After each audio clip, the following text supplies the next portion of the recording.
What is up, everybody? Welcome to Stacking the Box College Football Edition. I'm your host, Reed Wallach, joined today by the great Cody Williams. You can follow him on Twitter at TheSizzle20. You can follow me on Twitter, my name at Reed Wallach. We're here all college football season, giving you the latest from what happened last week. We're going to set you up for next week. We're going to hand out some bets along the way. We're going to talk everything college football. We're pumped to have you this season. Cody, what's going on, man? Week 0 right here. Dude, I have been waiting for months for this. The football void is finally about to be filled. And this is the best time of year. Like week 0, like the slate is never great, but who cares? It's college football's back. It's always a good sign where like all my social media feeds, whether it's like your TikToks or your Instagram reels, are all like college football best intros or best entrances or sickest upsets of the last, like that's been filling up my social media feeds the last few weeks. So it's a good feeling heading in to week 0. We have a ton of stuff we're going to get into. This is going to be our futures episode. We're going to talk each Power 5 conference. We're going to talk some sicko stuff. We're going to talk some G5 win totals, future bets. We got everything for you. And of course, we're going to talk college football playoff and Heisman Trophy. Cody, before we get to that, you're from New Mexico, so do you go with the local teams as a New Mexico native, or do you have like kind of a big brand college football? Because like for me, I went to Wisconsin, so that's kind of my football team. Who is your favorite college football team? So I live in New Mexico. I'm actually from North Carolina, and I'm a big North Carolina Tar Heels fan. For better and worse, my God, is that team just infuriating. When they're supposed to be good, they're awful. When they're supposed to be awful, they surprise people. So all the Drake May hype has me very, very worried about my Tar Heels. But, we'll see. Okay, so North Carolina it is. It's good to know, though, going into the year where I can maybe, push some buttons. But listen, the North Carolina defense is still going to be atrocious, but at least you have Drake May. At least you have something that every Saturday you're going to tune in and you're going to see something good. So before we get into any futures bets or anything, you can't miss out on this offer from DraftKings. You bet $5 on any sport, you get $200 in bonus bets instantly. All you have to do is put in the code STB. And again, that's $5. You get $200 in bonus bets instantly, win or lose. Again, the promo code is STB. That's for Stacking the Box. This offer is available for new customers who are 21 plus and are physically present in legal gambling states. Please remember to always gamble responsibly. Check the episode description for the full terms on the offer. Cody, you ready to talk some college football? Oh, please, God. Okay, so this is hopefully the last time we're going to bring up conference realignment because as a college football purist, I think that it's bad for the sport. I guess it's good that you're going to see some marquee games and everything, but we're kind of losing our soul as college football fans. But it is what it is. The college realignment's going on for the past few years. It's really going to pick up next year. This year's the beginning of the end of this era of college football. I have a few new teams in some new places where we've really seen the transitions are the Big 12, the AAC, the Sun Belt, and Conference USA. So, Cody, how do you see realignment affecting some of these teams both coming into new conferences and obviously leaving their prior ones? Are there any teams you're targeting that you think are going to hit the ground running, or are they going to struggle?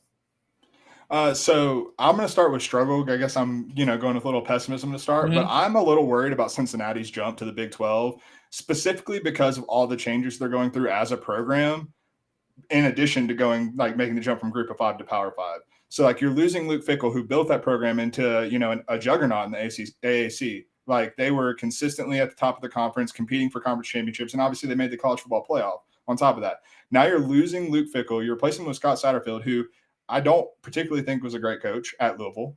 And then on top of that, they're only returning 2 starters on defense. They're bringing in Emory Jones. I think this is his 3rd stop now. And I've watched Emory Jones play at previous stops and not exactly, making me confident in what they're bringing in at quarterback. Like they struggled at quarterback last year with Ben Bryant. So I'm really worried about the jump in competition for a team that's experiencing so much turnover, especially with the head coach too.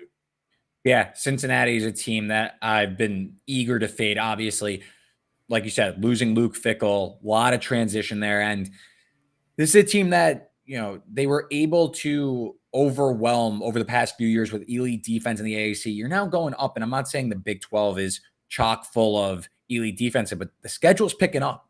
Schedule is going to get much more difficult, and I think that it's the wrong time to make the jump to the Big 12 when you lose your coach, you lose your defensive coordinator, you lose a lot of talent there. And like you said, Emory Jones, I think Satterfield's going to try and do like a Malik Cunningham redo here by going to get Emory Jones. The issue is Emory Jones not as dynamic. He uses his legs, but Cunningham is he was one of the most electric quarterbacks of the last several years. So I think Cincinnati is in for a rude awakening. I'm going to talk about another team I expect to struggle making the transition up in class when we talk about our Big 12 future bets. I'll go more optimistic here. I think a team that is going to thrive in their new conference, especially because of some hires and some transfer portal makings here over the past several months. It's Florida Atlantic going to the AAC. This was a team I bet on to win the AAC earlier this summer. Get Tom Herman. You look at what Tom Herman's done at recent stops. I know he was fired from Texas, but this was a guy who finished several games over 500 at Texas. He wasn't really a failure. Texas wasn't back under Tom Herman, but he took in his first season. Texas was under 500, missed a bowl game. In his first season, won 2 more games, won 7 games, made a bowl game. Pretty tangible jump there to go from non-bowl eligibility to bowl eligibility in the Big 12 with a team like Texas. Then you look back at his prior stops at Houston, big jumps as well. So Tom Herman, everywhere he's gone, he's hit the ground running. Now he's going to an AAC that, like we just said, loses a team like Cincinnati, going through some transitions. And then they go and get Casey Thompson, who Tom Herman has a lot of familiarity from Texas. This is a team that returns over 75% of production on both sides of the ball. A lot of key playmakers here are back on an offense that was above the national average. It was the defense that struggled, but several key cogs back on the defense side of the ball. It was really bad. I'm not saying it was outside the top 100 in EPA per play, but at least you have some continuity. 18 and 19 players that played over 250 snaps are back. So at least you got some people back. At least everyone's familiar with each other. They know each other's names. I think this AAC is a little bit vulnerable at the top with teams like Tulane, UTSA. I know there's a lot of talent there, but this is the third straight team, and FAU has played them before. They're familiar there. I think Florida Atlantic, this is a team that can hit the ground running here with some Power 5 transports coming in. Cody, any thoughts on the AAC and Florida Atlantic? So I actually had Florida Atlantic down as my optimist team as well. Go, so I'm all in on it. I mean, Tom Herman has proven he didn't underachieve as badly as people make it out to be at Texas, like you said. But on top of that, he's proven that in a group of 5 setting, he's a fantastic offensive mind who can coach up players like above their talent level. But on top of that, Lane Kiffin proved just a few years ago that you can get talent at Florida Atlantic. Like Florida Atlantic is a place where you can bring in talent, and they've done so already in the transfer portal. And long term, I'm even higher on Florida Atlantic in the AAC. And on top of that, one of the top contenders you named in this conference was UTSA. They're also making that jump from CUSA to AAC, and they're also losing Zaire Franklin. So I just don't know how this is going to go. For UTSA making that jump. So for Florida Atlantic to have success, the pathway is very clear right there. Yeah. 100%. So some good talks on realignment, how this conference is going to go. Any other teams you think need to mention, but either optimistic or pessimistic? Anyone you're looking at? Maybe I know we have a few teams written down, so I don't want to give away too much for later in the show, but any other teams you think worth mentioning, especially in the context of, hey, they're jumping up in class.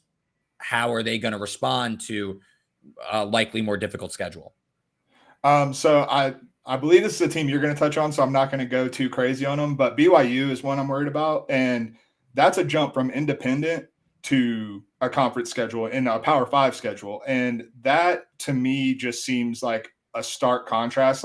You look at a program like Notre Dame, if they joined a conference, they would still be Notre Dame. They're still going to be doing the exact same things. But BYU and their independent schedule, they would always have some marquee matchups, but at the same time, they would have, I guess, what you would call the cupcakes of the schedule, and they would really make sure that those were easily winnable games so they would get bowl eligibility. You don't get that luxury as a non-independent program. And so I think I like what's been built in BYU, but I'm a little worried about the jump from independent, not even jump from group of 5, a jump from independent to Power 5 league. Yeah. I will get back to the Cougars in a few minutes. Let's talk some conference here. Let's give it some bets. Come on. Let's do it. A week away. Let's talk some bets here. So we have handful of bets we're going to get to. We're going to go conference by conference, though. Cody will give a bet. I'll give a bet, and we'll go back and forth. Let's start in the SEC, though. It just means more. Cody, while it just means more, you're going all the way to the bottom of the conference for your first bet in the inaugural Stacking the Box college football show. What is your first win total bet you want to give out on the show starting in the SEC? Yeah, I don't think it's much of a question who the sicko in this duo is. It's definitely me because I'm going Vanderbilt Commodores over 3.5 wins.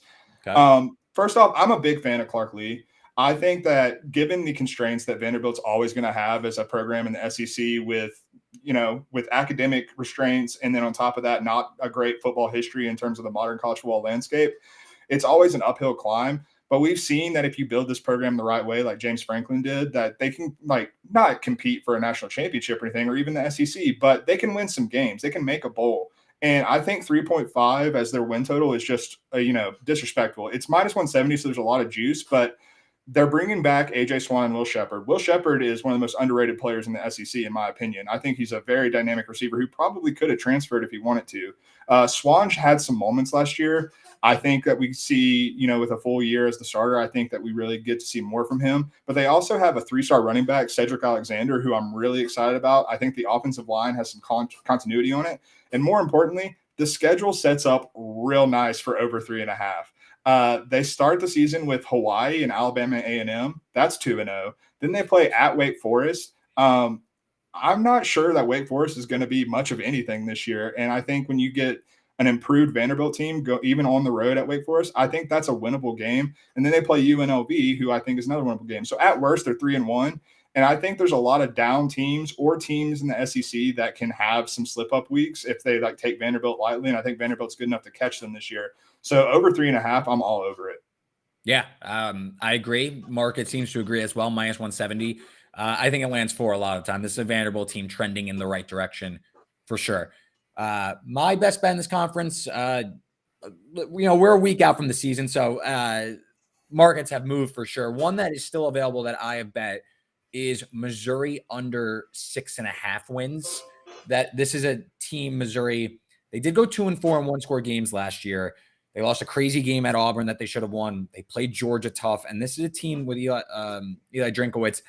It's had an elite defense for, it's been building in the right direction. Can the offense really compete in the SEC? And I don't think that this is the year that Missouri is going to take that jump. I mean, you look at what's going on at quarterback, undecided so far, but Brady Cook looked way overwhelmed last year and struggled. They bring in Jake Garcia, played seldomly at Miami. Maybe he has a higher ceiling, but still a limited sample size and something that I am not certain is going to be a, plus Missouri. I mean, this is going to be a bottom 3 offense probably yet again in the SEC. I mean, you look at last year's offense, you're talking 80th in yards per play, allowed 91 tackles for loss. That was 115th in the entire country. The offensive line was a big concern. I just struggle to see the offense taking a big of enough step forward that this team is able to win 7 games. You talk about the schedule. They play Kansas State in a non-conference play. They'd probably love to get revenge there. I'm going to still give the benefit of the doubt to Kansas State. I'll give them Memphis on a neutral. I'll give Missouri that. So I'll give them 3-1 in non-conference play. But you look at the conference schedule, it's just a lot of really tough games that they're going to be considerable underdogs. You host LSU. You host Tennessee. You play at Kentucky. You play at Georgia. You play at Arkansas. I'm just skeptical that this team is going to be able to get to 7 wins. I think 6 is very likely looking at the schedule. Pretty reasonable price here at only minus 125. I'm comfortable taking Missouri. Again, maybe there is an offensive leap that I'm not seeing. Burden's a burner on the outside. He's a fantastic wide receiver. I think quarterback play is going to cost him again. I think Missouri, in the SEC, to win these one-score games, you need the quarterback that's going to lead you to these wins. And I don't see it with Missouri. Cody, agreement, disagreement? I'm open to all ears here. So, I mean, when I look at this, I see 6 or 7 wins. So, the odds makers set this total exactly right to where I'm looking at them. But I tend to agree with you when it's kind of a toss-up for me between, the 2 totals right around where the line is set. I'm always going to default to quarterback play, and I'm terrified of what the Tigers have at quarterback. Like it's not a good situation. We haven't seen like anything that would make us think otherwise. Like the fact that it's undecided now means that neither of these guys who have underwhelmed thus far are like separating themselves. So that's worrisome to me. They play the games that they would love to play on the road at home and against LSU. And it's a tough situation for Drink. So I would lean to the under with you on this for sure.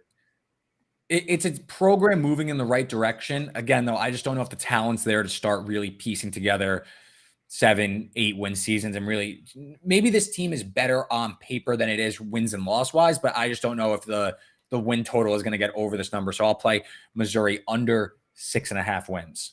Let's talk some Big Ten. This is my country now. All right. Big Ten. Cody, what are you seeing here? I'm playing to your heartstrings here. I'm going with Wisconsin to win the Big Ten West at plus 140 on FanDuel. I think that I don't feel like it's been talked about enough. I mean, people have talked about Luke Fickell coming, and that's a great thing. But I think Phil Longo coming to this offense is the biggest factor that not enough people are discussing at length. Like we saw what he did to North Carolina's offense. North Carolina was not a 9-3 team last year. And granted, they had a better quarterback talent in Drake May than Tanner Mordecai is, but a lot of it is Phil Longo's offense. And that North Carolina offense has been humming. And I think he's going to open up the passing attack in ways that we just haven't seen. Like his offense is so wide receiver friendly that you don't need, elite talent, which Wisconsin doesn't have at wide receiver. But then you complement that with the run game of Braylon Allen. And obviously Wisconsin is just an offensive line factory.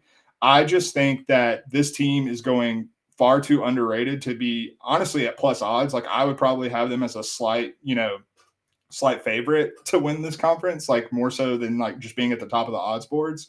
And I think that people are overrating Iowa getting Cade McNamara. I don't think Cade McNamara has shown me that much from his time at Michigan. And I think that's probably their biggest competition in the West. So I'm all in on Wisconsin in the West. Yeah, the schedule really sets up nicely for the Badgers this season. Obviously, wholesale changes everywhere. This is going from run it, chug it football to what is I've seen now called the dairy raid, an air raid offense. But this is a team, though. Cody, you're familiar with Phil Longo's offense. They're still going to run the ball. Mm-hmm. This is not straight like quick 5-yard outs. We're running the ball with or we're chucking the ball downfield with Tanner Mordecai. This is a team that's still going to have Braylon Allen, Ches Malusi. Those guys are still going to – Allen's going to run for well over 1,000 yards. Malusi is a great secondary change of pace back as well. This Wisconsin team is very good. I don't have any future exposure to them because I wonder if like year one in these changes, maybe things go a little sideways. But the schedule, you're right. This is a team that is rightfully the favorite in the Big Ten. I have no gripes about that. Iowa schedule also very easy, but Wisconsin plays Iowa and hosts them. So that's a big one there. I'm going with another team, though, not going top of the board, but to me, this is a team that it should be right there. It's Penn State, over 9.5 wins. This is a 10-win team. In my opinion, probably an 11-win team. This Penn State team is absolutely loaded. I played their under last year because I didn't like what was there with Sean Clifford. I questioned some of the changes, Manny Diaz's first year, and I was wrong. I was absolutely wrong. And now they make so many upgrades. Drew Aller is an absolute stud prospect, future pro prospect with a big arm, one of the top quarterback recruits from 2 years ago. He's joined the backfield by Singleton, who was a stud freshman, played last year. Allen as well in the backfield. Passing game is going to pick up with Dante Cephas from Kent State coming in. The offensive line returns a future first-round pick. I mean, this team is ready to go on the offensive side of the ball to win the Big Ten against a lot of these teams on their schedule. You got to score like high 20s to really like push past like the Illinois of the world. Yeah, Penn State should probably be scoring 30 plus each game. That's how I see this offense. And you look at the defensive side of the ball, Chop Robinson's back. I mean, my notes are littered with future pros on this roster. Again, like I said, Chop Robinson back.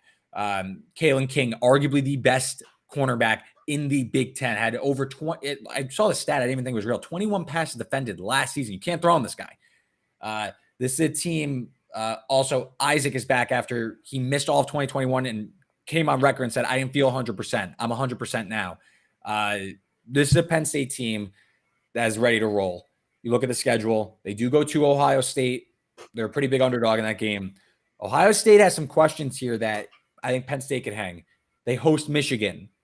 Even if they lose those two, let's just say, I think they get one, but let's say they lose both. That's 10 wins.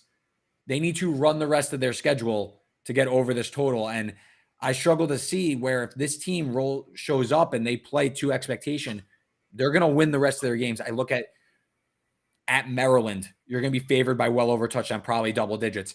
At Illinois, you're going to be favored by double digits. You get Iowa at home, who's a different team on the road. Penn State over for sure. And we'll talk about them again later in the show.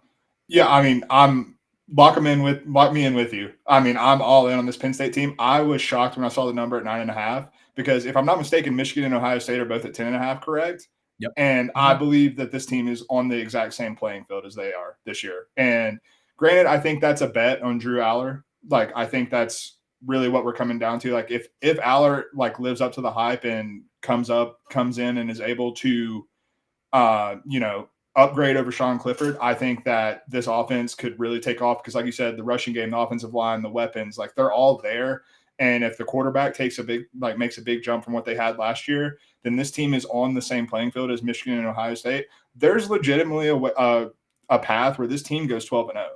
Like, it's not out of the question. And so, like, when that's still in the playing field and we're getting an over/under at 9.5, that's an over every single day.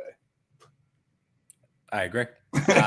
Big 12. We hinted at before, so I'll go first here. I went BYU under 5.5 at -125. This is available at DraftKings right now. You mentioned everything about BYU making the change, playing a full schedule now. They actually tried to do this last year. If you look at their schedule, it wasn't all the way like a normal Big 12 schedule, but they played a very difficult schedule. They got completely banged up. They couldn't handle all the traveling they were doing. They ended up faltering, made a bowl, and they won their bowl game. But still, this was not a BYU team that, this was a team that had a win total. I believe it was 8.5, and were expected to really compete against an independent schedule. Now you saw what happened, and a lot of changes here. Brand new DC and Jay Hill is going to completely revamp their scheme, plays a lot of man coverage. He was great at Weber State, which all the credit to him, but this is a scheme that I think is going to take a few years to really work out and get the guys in there that's going to work for this BYU defense. So BYU's defense, which was outside the top 100 in success rate last year, I think is going to struggle yet again.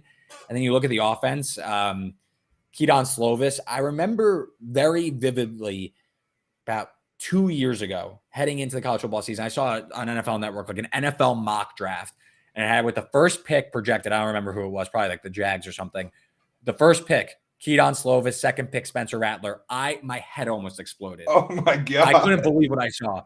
Now look at where we see Slovis left USC, where he was being projected as a number one pick, goes to Pitt, struggles again, and now he's in BYU. I do not believe in Slovis, especially against the Big 12. Again, I'm not saying that these are the best defenses in the country, but this is a big jump. And I mean, definitely from the ACC, but to me, this is an offense going through a lot of transition. Lose Gunnar Romney, lose Parker Nakua. This BYU team is in for a rude awakening coming into a conference schedule. And while I will say they will have probably a decisive home field advantage playing at altitude in Provo, I just don't know if it's going to bear fruit as much in this year's schedule. If you look, week 3 at Arkansas, week 4 at Kansas, that's a lot of travel for them. It goes both ways. So that's a really tricky spot right there. They do host Cincinnati, but then you kind of lose like a bye advantage because you're going to TCU, then Texas Tech, and then back on the road to play Texas. I just struggle to see BYU getting the bowl eligibility with this year. I made this win total in the 4s, so I'm way under on BYU. I love this win total under. Cody, I know you mentioned the struggles you expect for BYU this year. Did I miss anything, or did I cover it all? Oh, no, you crushed it. I mean, that's like, I think the best point you made was that last year they tried to get some sort of conference-ish schedule in their independent scheduling, and the team like couldn't hold up for it, more or less. And so now now that they're in that full time with as much turnover as they've had, and I think overall a jump in competition because I like the depth of the Big 12 this year, and so like I think when you come into that, I think it's an easy under as well. For sure. What are you seeing in the Big 12? So in the Big 12, I am not letting the hypnotoad die, and I'm going with TCU over 7.5 wins at -144. I believe that's FanDuel. Yep. So I have I understand what this team lost. I truly do. But let's not forget, and this point's been said a billion times, that Max Duggan ended up being a Heisman finalist. He was not the week 1 starter for TCU last year. It was Chandler Morris who got banged up. Max Duggan came in, and the rest was history. But Chandler Morris is back, and this program and Sonny Dykes are clearly very high on him. So I don't, and when you add in that they also brought in 2 Alabama transfers, JoJo Earl and a former 5-star, Trey Sanders at running back, that might not necessarily, replace everything that Kendre Miller and Quentin Johnson did, but it does help a lot to add that kind of talent to this team. And when you're looking at a 7.5 win total, I think there's a legitimate chance the Horned Frogs are 7-0. The start of their schedule is cake, and then they finish with a brutal 5-game stretch, which I will fully admit. They are at Kansas State, at Texas Tech. They get Texas at home. They get Baylor at home, and they finish with OU on the road. You could argue those are the 5 best teams in the Big 12. So, that's tough. But I think TCU and Sonny Dykes have proven that they can play above their talent level. And I think asking them to pick off 1 or 2 of those games to hit this over is not that much of an ask, especially in a conference that has had traditionally so much parity. Yeah. No grapes for me here. Didn't play anything, but you mentioned that easy schedule, so I'll just rattle it off real quick.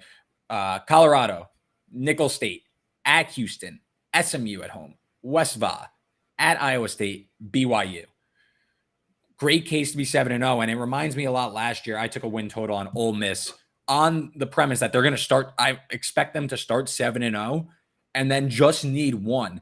And you look at the teams on that TCU schedule, the Big 12 in the past several years has shown a lot of parity, and a lot of teams have went in opposite directions. I mean, take last year, for example.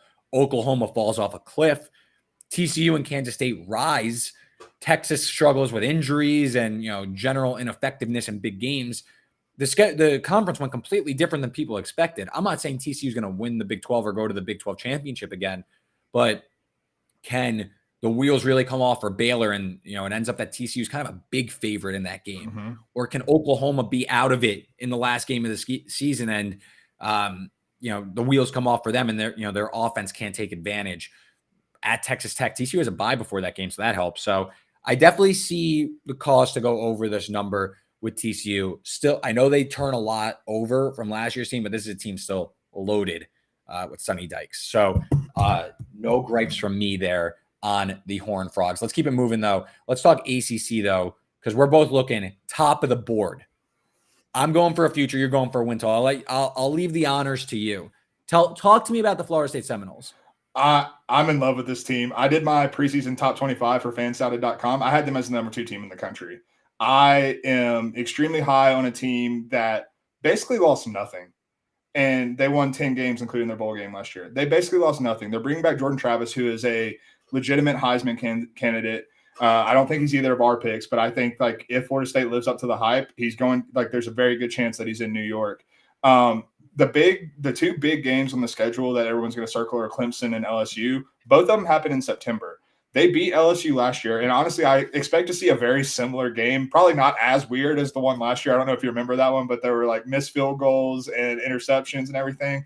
But both teams are returning a ton of starters, so they can very much win a game against LSU at a neutral site.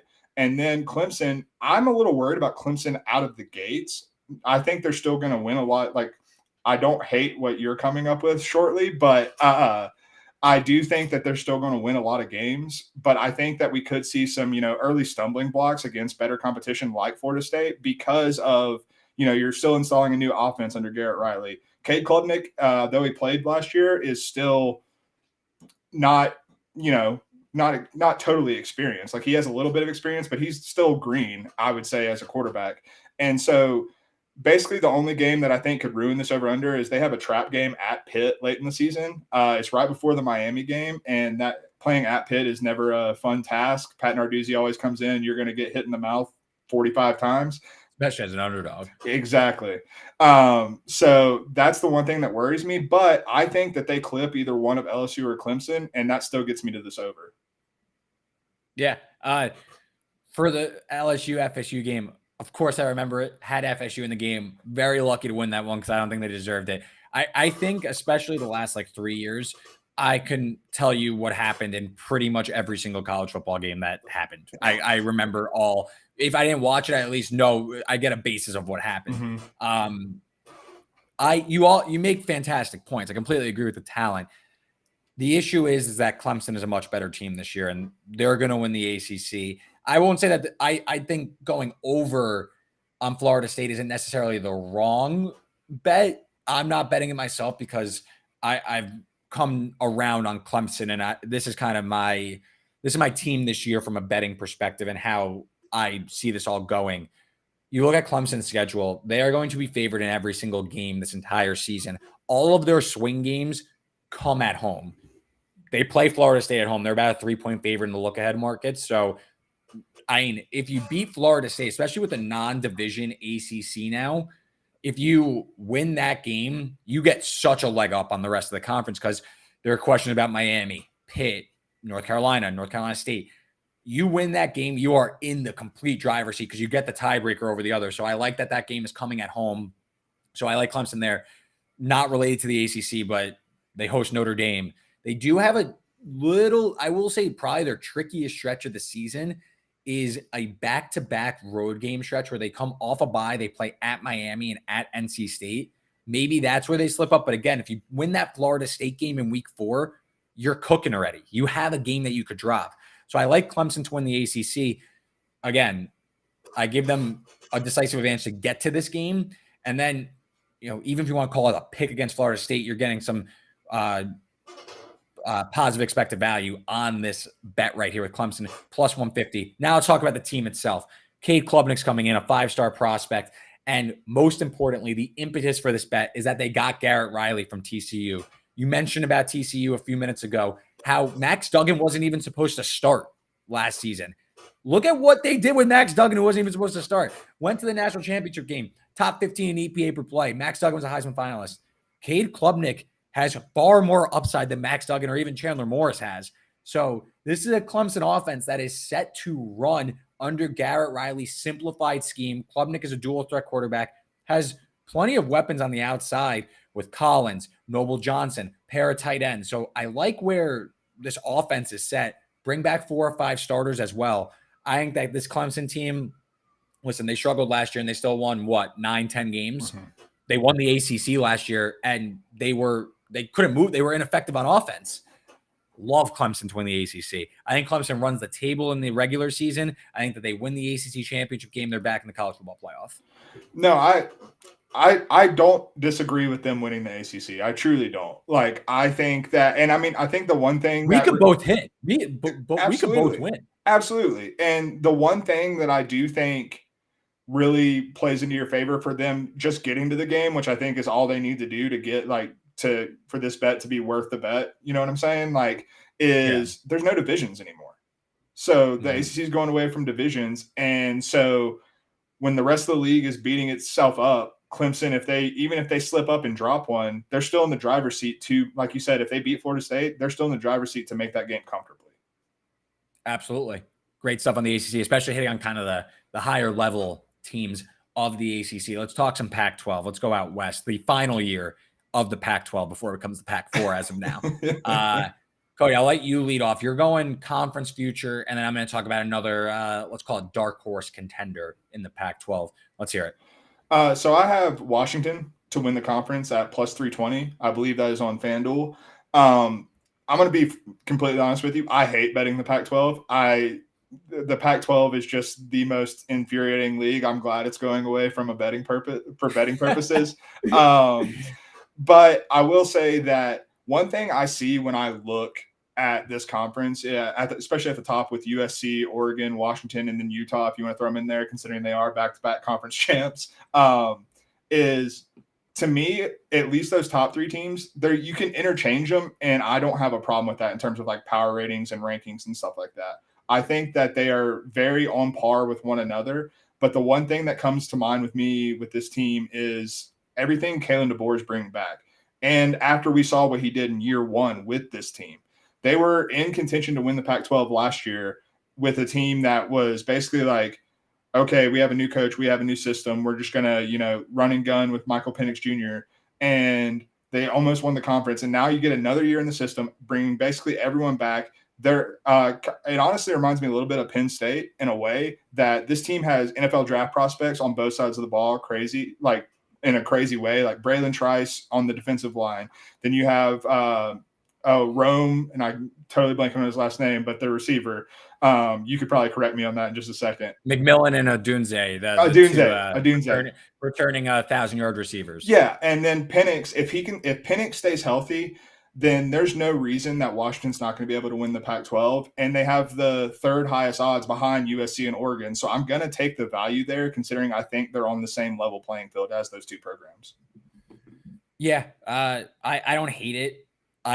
I'm still looking at Utah. I'm kind of waiting for the Cam Rising news to drop and maybe get a discounted price on the Utes. That's a team I've backed the last 2 years, so I owe it to them to ride them again.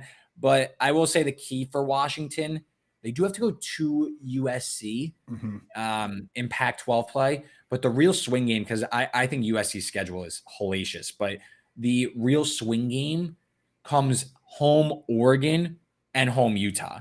Those are the two that I think really could determine this Pac-12 race, especially to get to the game. So Washington gets both those at home. I don't hate it. I'm not sure if I could trust their defense. You mentioned they have pros, but it was a porous defense last year. I don't hate it, though. No bets for me so far on Pac-12 outright. My bet, though, Oregon State under 8.5 wins. You get this at -130 at FanDuel. I just think that this is a huge jump in expectation for the Beavers. This is a team that had a win total of 5.5 last year. They had an unbelievable season last year. What did they end up finishing last year? I think it was 9 wins, 10 wins. They ended up winning. It was 9, wasn't it? I believe it was 9. It was, nope, that link didn't work. I believe, 10 wins if you count 9 regular season wins. So now you are being asked to match that. You're being asked to match 9 wins from last season. This is a program that does not recruit on the level that wins 9 games year in and year out. This isn't a program that typically competes with the USCs and the Oregons and the Washingtons of the conference. This is more of a not underachieving, more of an underdog type team when you look at the scope of the Pac-12. So why is their win total 8.5? Oh, because they got DJ Uyunglele. I mean, we saw this last year. We saw it last year. And now I know that this Oregon State team, they're going to be run heavy. They're going to lean on Martinez and Fenwick and their hog mollies up front to really give a push. But this is a change in expectation for this Oregon State program, going from a team that can they maybe go bowling to you need to win 9 games to get over this. If Oregon State goes back-to-back, when's the last time they won back-to-back 9-win or had back-to-back 9-win seasons? Cody, if you want to pull up like their Wikipedia page and go for it. So now I'll give you a little schedule breakdown as to why I'm a little concerned. First of all, the reason why they won last year was more based around their defense, and they lose 2 pro cornerbacks. This was a team that really thrived on the defensive side of the ball, and I think that's going to come back to haunt them with their lack of returning production on that side of the ball. Because, again, we stated DJ Uyunglele, this is not a guy that's going to lead an offense. It's not going to be explosive. The defense was top 25 in points per drive allowed, top 15 explosive pass defense. In the Pac-12 especially, that really pays off. That defense is going to take a step back. Oh, boy. Look out, because this team is going to fall off a cliff. I will say the schedule gives them a lot of runway. They do host UCLA. They host Utah. They host Washington. Corvallis is a tough place to play. They do play at Oregon. But I don't know. This is not a team I'm trusting to walk in on the road to these Pac-12 games and be like, oh, this team's going to be favored by like 2 touchdowns. By the way the market's talking, I don't trust them. At Washington, at Cal, at Arizona. Arizona could absolutely throw all over them and beat them. So to me, way too high of expectations for Oregon State. They're going to go bowling again, but 8.5, no way. Under for me. So just a cursory glance at this Wikipedia page. The only time I believe it's happened was Mike Riley did it 3 years in a row from 06 to 08. They went 10-3, 9-4, 9 years ago. Yeah, exactly. And I think that's the only time in program history from just a cursory glance at, 150 seasons or whatever. But I mean, it's not happened often. And I completely agree with you. I think this is a 7-8 win team. Like, this is a good football team. Do you know, like, I don't want anyone to get that twisted by betting the under that, you know, especially with a total of 8.5. But like you said, like, I just don't think that there is any way that this team playing in a Pac-12 that I also believe is overall elevated from last year too. I think that's a very crucial factor too, that they're going to replicate the success that they had last year. And so I think under 8.5, like, I was surprised when I saw the line. I figured it'd be 7.5, which would have made me, you know, waffle back and forth on which way I would want to lean on that. But 8.5, that's a pretty easy under for me. Yeah, it's just the jump in level, like expectation wise, just a little too much for me. And again, like, if let's say Oregon State goes 8-4, that's like another really good year. Like, Oregon State fans will be pumped with 8-4. They'll take that. They rarely have that. So to me, that's when it's time to sell this, especially when you look at last season and what they did. I just think you're going to see a natural drop back. And I think getting a guy like DJU is overrating their number, in my opinion. So there's our Power 5 outlook, future bet from every single conference. Let's go outside the Power 5, though. Let's go group of 5, because me and you, we're in the weeds on college football. We're looking at every team. All bets are the same. All teams are the same. We love all 133 of these teams with equal love. Let's go outside the Power 5. You're looking at over, I'm looking at under. So I'll let you give the glass half full look. Who are you going over on from a group of 5 team? So this goes against one of my principles, actually. I never bet MAC futures, but I'm going Ohio over 7.5 wins. I love this Ohio team with Curtis Rourke coming back. I think Curtis Rourke is probably, in my opinion, the most underrated player in college football. This guy could have gone to almost any Power 5 school that needed a quarterback this offseason if he wanted to transfer, and he chose to stay at Ohio. And the kid is just absolute studs. He's going to be a draft pick. I would bet the house on that if I could find odds for it. Like, he's going to be a draft pick. He's a draftable player. And I just think that Ohio, I can't remember. They went 7-5 last year, if I'm remembering correctly. They made the MAC championship game. Yeah, the MAC was just beating itself up all year long, but they made the MAC championship game, and Rourke was hurt at the end of the season. And he still played 11 games, to be clear. Like, it was the very end of the season. But, I mean, they made the MAC championship game last year, and they don't experience too much turnover. They weren't hit like some of these other MAC programs were in the transfer portal quite as hard. Like, you look at a team like Kent State that was a little frisky last year. All of their players from last year's roster are on Power 5 teams this year. It's wild. And Ohio wasn't hit in that same way, specifically with Rourke. And so I think giving me 7.5 for this team only needs to go 8-4 to hit that. I think that they're the best team in the MAC. Toledo's going to challenge them. Toledo's not on their schedule. So I think that over 7.5 is a pretty comfortable number for me, especially at -115. Yeah, I don't hate it at all, especially with a few winnable non-conference games as well, starting at San Diego State. They're underdogs, but only by 3, so definitely a winnable game. So no fault there for taking the Bobs. As someone who had Ohio to win the MAC last year, that Curtis Rourke torn ACL, that stung a little bit. That hurt. But no, I like this Ohio offense. Return Segura at running back, Will Holtz at wide receiver. This is an offense that's going to be top 5, group of 5 offense, in my opinion. So no harm there. A team that I think is going to take a significant drop off. You're saying Ohio is kind of going to keep rising, or at least plateau. I mean, this was a team that won 10 games last year. A team that I think is going to drop off after last season is Middle Tennessee, under 6.5. You can still get this at plus money, which I don't know, man. I don't know. You look at the schedule. First of all, they lose Cunningham, their starting quarterback, and Chase Cunningham was basically, their offense was chuck the ball down the field and make up for all their poor offensive line play. Just completely negate it by just chucking the ball down the field and scoring touchdowns. This is a team that graded top 25 in explosive pass rate, but also was outside top 100 in sacks allowed. So this is a team that now loses their quarterback. They're going to a relative unknown, I'm going to butcher his name, but Viatro at quarterback.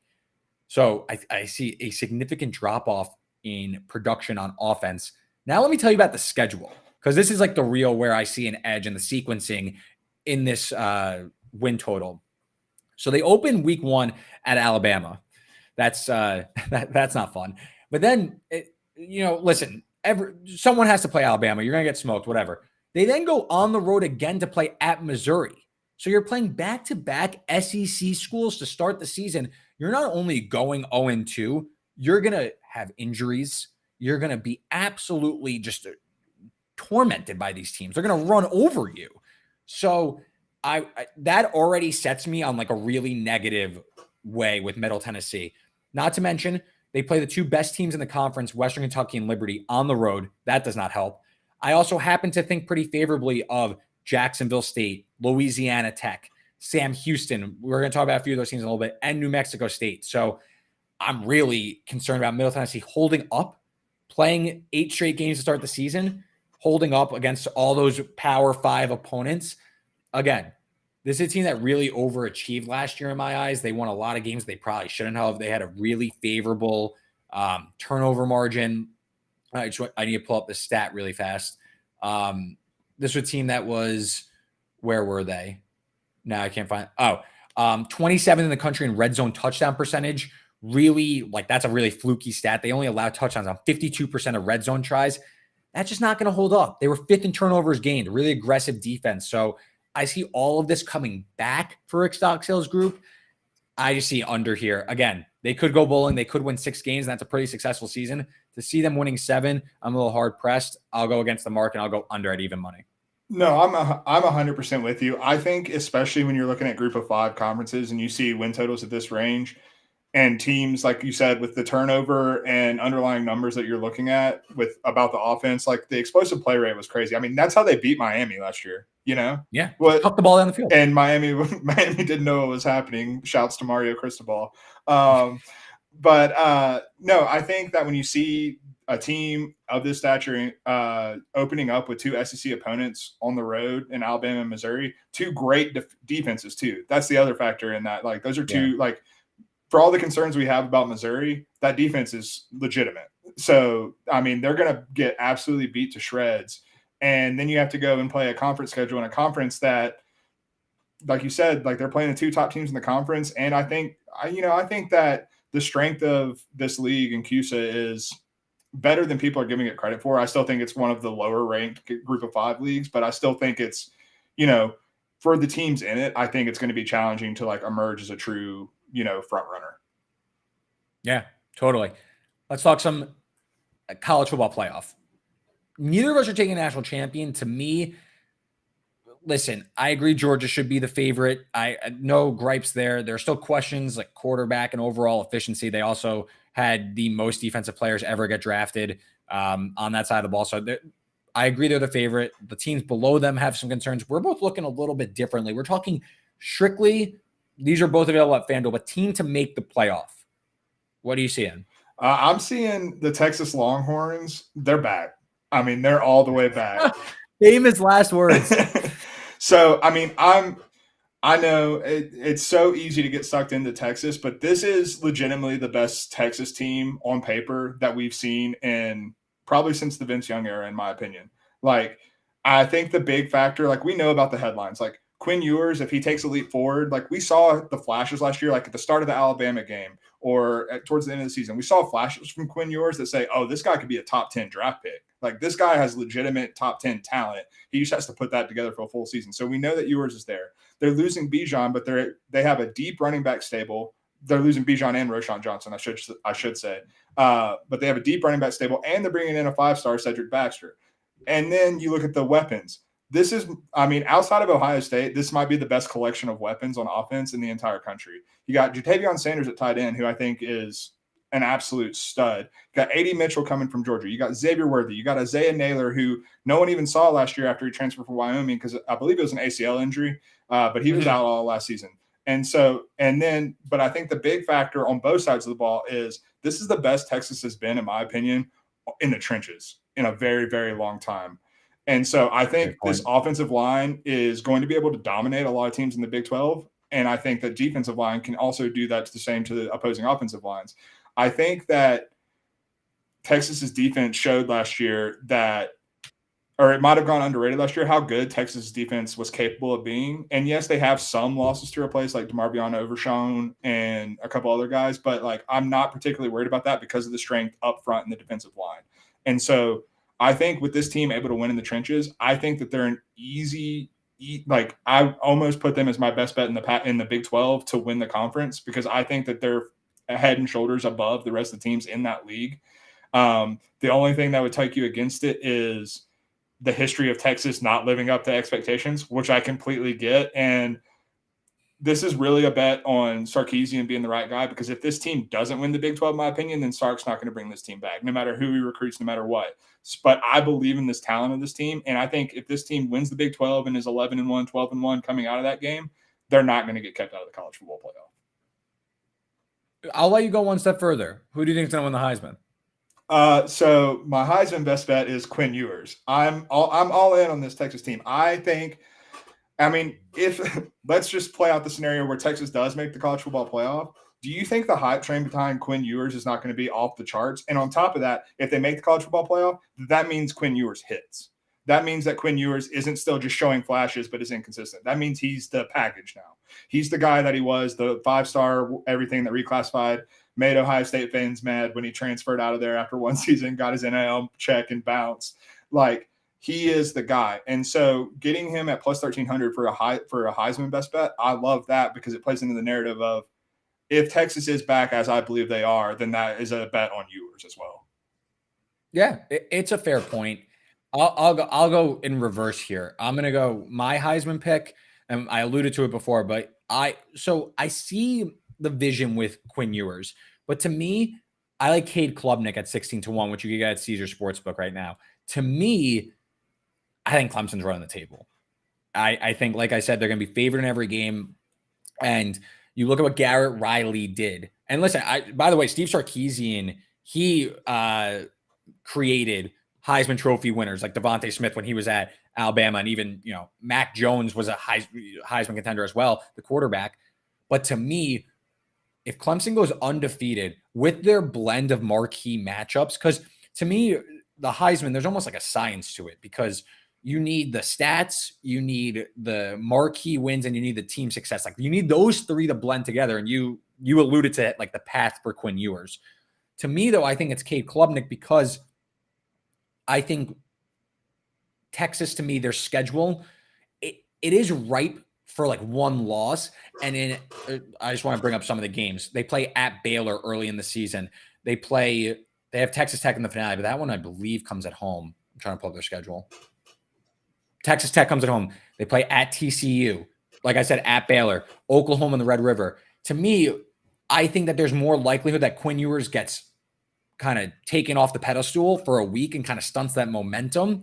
Whereas to me, Cade Klubnik, he could continue to build on this case where he beats Florida State and he looks great. He beats Notre Dame and he looks great. Not to mention the last 2 weeks of the season, he gets North Carolina at home, whose defense is terrible, and South Carolina on the road in a revenge spot after Clemson lost to him last year in crazy fashion. South Carolina's defense is also terrible, one of the worst in the SEC. So I think that there's a lot of room here for Cade Klubnik to pad his stats, and for Garrett Riley now. We talk about Lincoln Riley's the Heisman groomer. I think I like Garrett Riley to take the pedestal from him, and you could see Cade Klubnik win the Heisman on an undefeated Clemson team.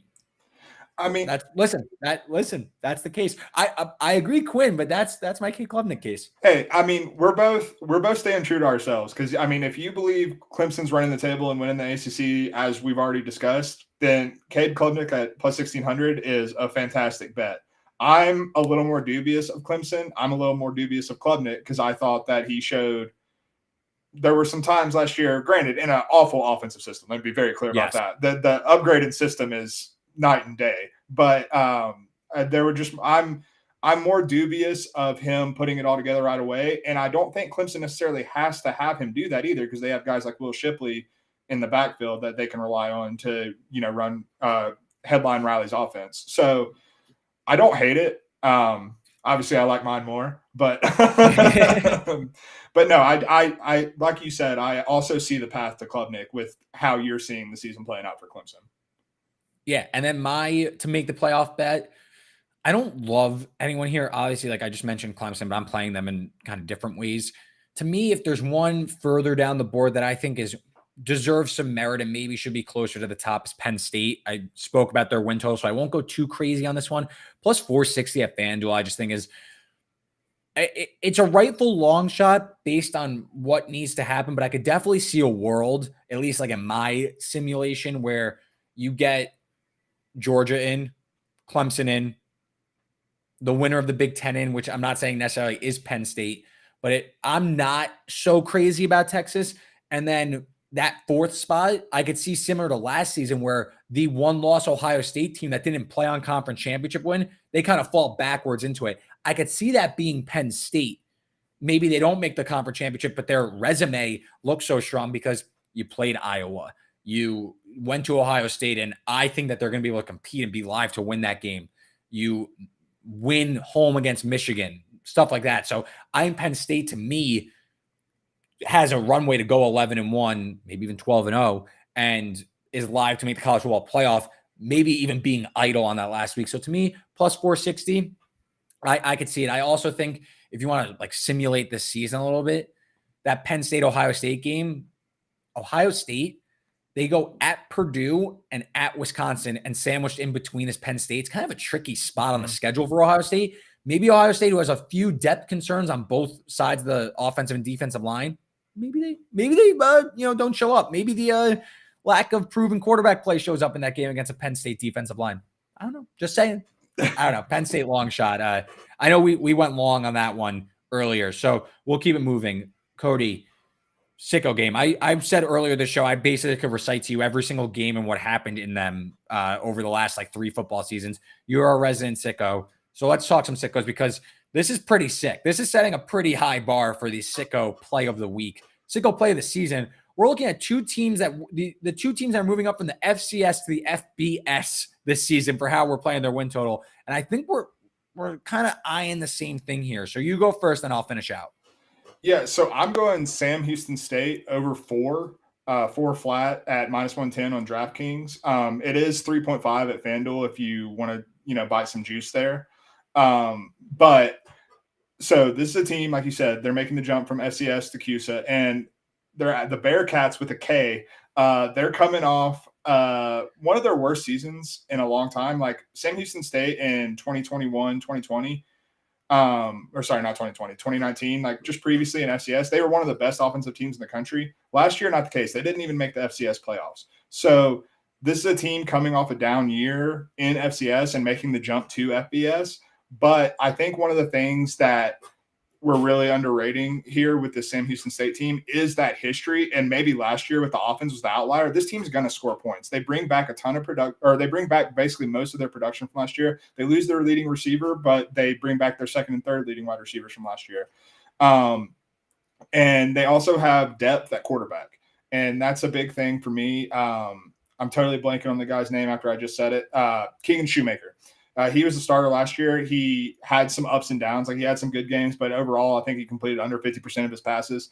It wasn't particularly pretty, but they have him. They brought in a couple of transfers. I think they're going to figure out the offense. This coaching staff has proven that. And now they're coming to a CUSA League, which, like I said, I'm not particularly sold on the high-end programs in this league, especially with like UTSA leaving and stuff like that. So I think 3.5 wins, especially with a non-conference schedule, that they play an Air Force team that I expect to be actually kind of down this year. And I think that if Sam Houston State's offense is as good as I expect it to be, I think the option attack could have a hard time keeping up with that. They play a Houston team that it's at Houston, but I'm very low on Houston this year. I'm fading Dana Holgorsen and the Cougars this year. The battle of Houston. Winner gets naming right. That's right. And so like I'm not chalking that as a win, but I'm saying that's a winnable game. And so I think that for us to only need to get to 4 here, and they get to play a bunch of teams that are also, making big jumps, like Jacksonville State, New Mexico State. FIU is horrendous. Like they have some winnable games on the schedule, even for a team that's making a jump, for a program that was dominant in the FCS for many years and just happens to be coming off a year where they weren't quite as dominant, which is why I think this win total is as low as it is.